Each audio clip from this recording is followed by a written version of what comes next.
أعوذ بالله من الشيطان الرجيم. بسم الله الرحمن الرحيم. والمرسلات عرفا فالعاصفات أصفا والناشرات نشرا فالفارقات فرقا فالملقيات ذكرا عذرا أو نذرا إنما توعدون لواقع فإذا النجوم طمست وإذا السماء فرجت وإذا الجبال نسفت وإذا الرسل أقتت لأي يوم أجلت ليوم الفصل وما أدراك ما يوم الفصل ويل يومئذ للمكذبين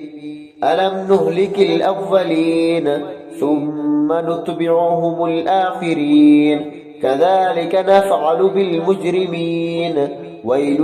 يومئذ للمكذبين ألم نخلقكم من ماء مهين فجعلناه في قرار مكين إلى قدر معلوم فقدرنا فنعم القادرون ويل يومئذ للمكذبين ألم نجعل الأرض كفاتا أحياء وأمواتا وجعلنا فيها رواسي شامخات وأسقيناكم ماء فراتا ويل يومئذ للمكذبين انطلقوا إلى ما كنتم به تكذبون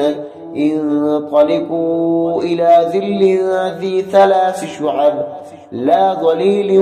ولا يغني من اللهب إنها ترمي بشرر كالقصر كأنه جمالة صفر ويل يومئذ للمكذبين هذا يوم لا ينطقون ولا يؤذن لهم فيعتذرون ويل يومئذ للمكذبين هذا يوم الفصل جمعناكم والأولين فإن كان لكم كيد فكيدون ويل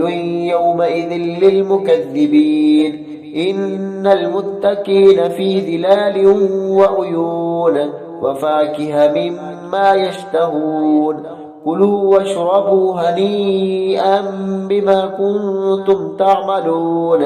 إنا كذلك نجزي المحسنين ويل